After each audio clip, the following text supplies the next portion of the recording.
নমস্কার সকলকে। সকলে কেমন আছেন? আশা করছি ভালো আছেন। তো আপনাদের সঙ্গে আজকে আমি একটা কথা শেয়ার করতে আসলাম। সেটা হলো, আপনারা কে কতটা আমার ভিডিও দেখেন আমি জানি না। তবে যারা দেখেন তারা অবশ্যই জানেন যে আমি কোন ধরনের ভিডিও পোস্ট করি। আমি মূলত কমেডি ভিডিও, কমেডি রিলসে বেশি পোস্ট করি। আমি নিজেও হাসতে খুব ভালোবাসি এবং অপরকেও হাসাতে ভালোবাসি। আমার যারা পুরনো বন্ধু বান্ধবী আছে তারাও জানে। তো আমি একটা ভিডিও পোস্ট করেছিলাম, সেটাতে আমি বলেছিলাম অতিরিক্ত প্রশাসন করলে কী হয়। তো সেখানে একটা দাদাভাই দেখলাম কমেন্ট করেছে। তিনি লিখেছেন যে সবাইকে নিজের দলে ফেলবেন না। সেখানে আমি বলেছিলাম যে অতিরিক্ত যারা বউ শাসন করে তাদের বউরা কিন্তু আগে পালায়, সেখানে আমি বলেছিলাম। তো উনি এই কথাটা লিখেছেন কমেন্টে। তো আমি এখানে তার নাম নিচ্ছি না, তবে সেটা বলছি, উনি কি জানেন আমার ব্যক্তিগত জীবন সম্পর্কে? আমার মাত্র একটাই বর। আমি এখনও পর্যন্ত তার সঙ্গে সংসার করছি, আর আশা করছি যতদিন বেঁচে থাকবো তার সঙ্গে সংসারটা করব। তো তার কমেন্টে আমি কোনো বলতে খারাপ রিপ্লাই দিইনি, শুধু তাকে বলেছি অসংখ্য ধন্যবাদ আপনার এত সুন্দর মন্তব্য এখানে পেশ করার জন্য। তাই বলছি, কারোর ব্যক্তিগত জীবন সম্পর্কে না জেনে কাউকে এরকমভাবে বলবেন না, আপনাকে বলছি। আর আমার ভিডিও যদি ভালো না লাগে স্কিপ করে চলে যাবেন।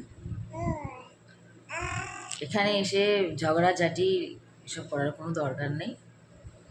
আর আমি যেগুলো বলি সবটাই হয়তো আশেপাশে কখনো না কখনো ঘটেছে, দেখেছি নিজের চোখে, সেগুলোই বলি। তা এটা কিন্তু ঠিক, অতিরিক্ত শাসন যে কোনো জিনিসে, বাবা যদি সন্তানকে অতিরিক্ত শাসন করে দেখবেন সেই সন্তানও কিন্তু বেশি বিগড়ে যায়। শাসন করা অবশ্যই ভালো, কেয়ার করা অবশ্যই ভালো, কিন্তু সেটা যেন কখনো গলার ফাঁসের দড়ির মতো না মনে হয়। ঠিক আছে?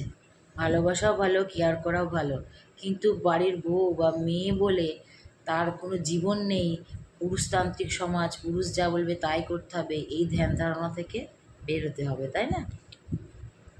তো একটা কথা শেয়ার করি আপনাদের সাথে, সত্যি কথা। আজ থেকে 9-10 বছর আগেকার কথা বলছি। তখন আমি টিউশন পড়াতে যেতাম, একজনের বাড়িতে যেতাম। দাদাটা বৌদিকে এত শাসন করতো, প্রথম প্রথম বুঝতাম না।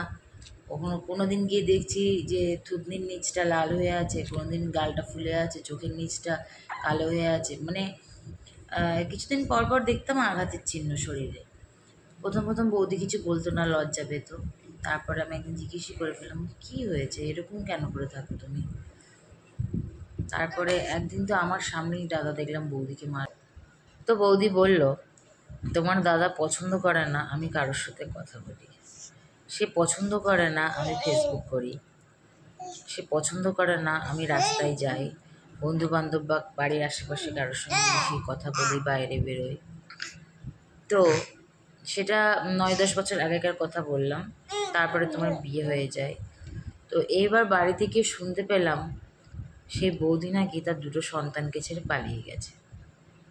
তো আপনারাই বলুন, এত শাসন করতো যে বউকে, অতিরিক্ত শাসন, মানে সে মুক্ত হতে পারেনি, সে তার মনের কথা প্রকাশ করতে পারেনি হয়তো ভয়ে, যে কারণে তার আর ভালো লাগেনি তার সংসার করতে, সে পালিয়ে গেছে।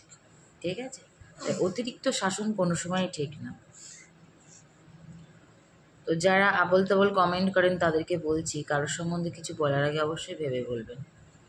আর আমার বর কিন্তু একটাই, ঠিক আছে? তার সঙ্গে বিয়ে করেছি, আমি এখনো পালাইনি কারোর সাথে। ভালো থাকবেন সবাই।